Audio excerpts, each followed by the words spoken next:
Praise the lord. ప్రియ దేవుని సంగమా, సమాజమా, మీ అందరికీ ప్రభువైన యేసుక్రీస్తు వారి నామమున శుభాభివందనాలు తెలియపరుస్తున్నాం. బాగున్నారా? బేతేల్ మినిస్ట్రీస్ వాడరేవ్ అనే మా యూట్యూబ్ ఛానల్ని, బేతేల్ నిస్సీ మినిస్ట్రీస్ వాడరేవ్ అనే మా యూట్యూబ్ ఛానల్స్ని మీరు సబ్స్క్రైబ్ చేసుకుంటే మంచిది. సబ్స్క్రైబ్ చేయకుండా ఉంటే please subscribe my YouTube channels. మరి చక్కటి దేవుని మాటలు, దేవుని పాటలు మీరు వీక్షించవచ్చు నా ప్రియ దేవుని బిడ్డలారా. మంచిది. ఈ సమయంలో మరో ప్రత్యేకమైన దేవుని మాటను నేను మీకు జ్ఞాపకం చేయాలని ఆశపడుతూ ఉన్నాను. యోబు గ్రంథము 5వ అధ్యాయము, ప్రియమైన దేవుని బిడ్డలారా, 18వ వచనం. యోబు గ్రంథము 5వ అధ్యాయం 18వ వచనం. మీరెక్కడున్నా దేవుని వాక్యాన్ని తెరవండి, దేవుని వాక్యాన్ని వినండి. ఆయన గాయపరిచి గాయమును కట్టును, ఆయనే గాయం చేయును, ఆయన చేతులే స్వస్థపరచును. ప్రియమైన దేవుని బిడ్డలారా, దేవుడు గాయపరుస్తాడు, అలాగే దేవుడే ఆ గాయాన్ని కడతాడు. నా ప్రియ దేవుని జంగమా, సంగమా, సమాజమా, దేవుడు మీతో మాట్లాడుతున్నాడు. ఆయన ఎప్పుడు గాయపరుస్తాడు? ఆయన శిక్షను నువ్వు తృణీకరించినప్పుడు. ఆయన ఆదరించే దేవుడని, ఆయన ఉద్ధరించే దేవుడని, ఆయన కాపాడే దేవుడని మనం నేర్చుకుంటూ ఉన్నాం. అలాగే కొన్ని సందర్భాల్లో ఆయన కొందరిని శిక్షిస్తాడు.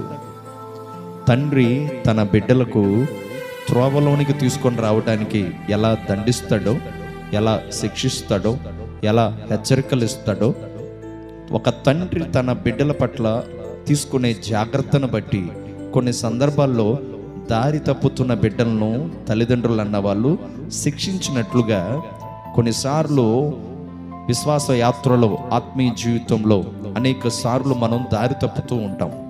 అలా దారి తప్పుతున్నప్పుడు ఆయన కొన్నిసార్లు కొడతాడు, దండిస్తాడు, గద్దిస్తాడు. కొన్నిసార్లు ఆయన శిక్షిస్తాడు. ఆయన శిక్షించేది మనం పాడవటానికి కాదు, ఆయన శిక్షించేది మనల్ని బాగు చేయటానికి.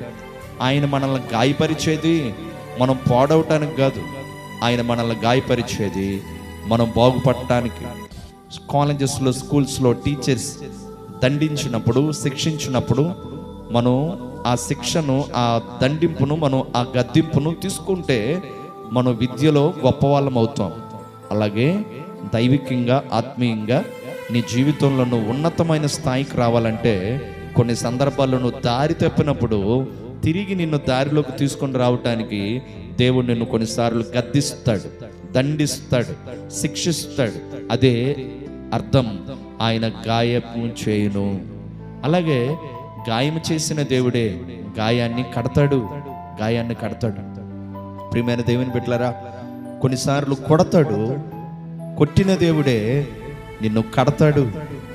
కొట్టిన దేవుడే కొన్నిసార్లు నిన్ను పైకి లేపి నిన్ను కడతాడు. నా ప్రియ దేవుని బిడ్డలారా, గాయాన్ని కట్టే దేవుడు, నిన్ను నిలబెట్టే దేవుడు, నిన్ను పైకి లేపే దేవుడు, దారి తప్పి తిరుగుతున్న నిన్ను దండించిన దేవుడే, కొట్టిన దేవుడే తిరిగి నిన్ను మరలా కట్టడానికి కూడా ఆయనే సంసిద్ధుడుగా ఉన్నాడు. నా ప్రియ దేవుని బిడ్డలారా, అందుకే వాక్యం సెలవిస్తుంది, ఆయన గద్దింపుకు లోబడిన వాడు ధన్యుడు. వాక్యం సెలవిస్తుంది, దేవుడు గద్దించు మనుష్యుడు ధన్యుడు. ప్రియమైన దేవుని బిడ్డలారా, దైవజనుడు నిన్ను నీ సన్నిధిలో గద్దిస్తే, దైవజనుడు నోటిలో నుంచి వచ్చిన గద్దింపు మాటకు నువ్వు లోబడితే నువ్వు ధన్యుడివి. నీ ఇంటిలో నీ తల్లిదండ్రులను గద్దించినప్పుడు ఆ గద్దింపుకు నువ్వు లోబడితే నువ్వు మంచి కుమారుడివి. బుద్ధి కలిగిన కుమారుడు, జ్ఞానం కలిగిన కుమారుడు తల్లిదండ్రులు గద్దించినప్పుడు లోబడతాడు. బుద్ధి లేని కుమారుడు, జ్ఞానము లేని కుమారుడు తల్లిదండ్రులు గద్దించినప్పుడు తిరగబడతాడు. నా ప్రియ దేవుని బిడ్డలారా, కొన్ని కుటుంబాల్లో తల్లిదండ్రుల మీద బిడ్డలు తిరగబడుతున్నారు, తల్లిదండ్రులను బిడ్డలు ఎదురిస్తున్నారు, తల్లిదండ్రుల పట్ల అవిధేయులుగా ఉంటున్నారు.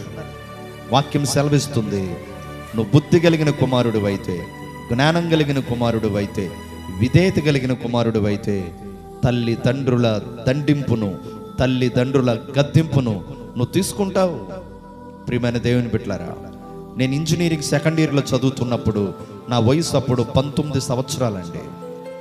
19 సంవత్సరాల వయసులో మా తల్లి నన్ను కొట్టింది.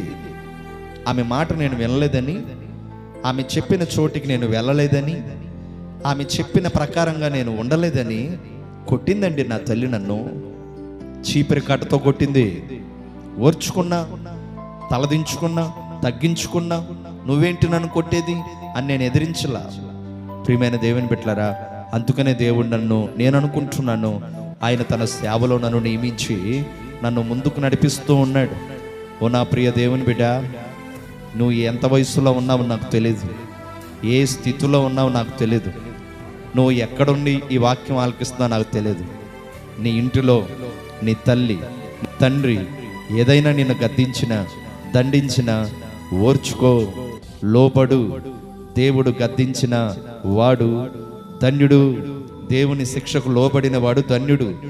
ఆయన కొన్నిసార్లు గద్దిస్తాడు, కొన్నిసార్లు గాయము చేస్తాడు. గాయము చేసిన దేవుడే గాయాన్ని కడతాడు. ఆయన గాయాలులోనే మనకు స్వస్థత ఉన్నది కదా, ఆయన అరచేతుల్లోనే మనకు స్వస్థత కలుగుచున్నది కదా. మనల్ని కట్టడానికి, మనల్ని స్వస్థపరచడానికి ఆయన అరచేతుల్లో గాయాలు ఉన్నాయి. ప్రియమైన దేవుని బిడ్డలారా, ఆ గాయాల్లో నుండి వచ్చే ఒక్కొక్క రక్తపు బొట్టు నిన్ను స్వస్థపరచబోతా ఉంది.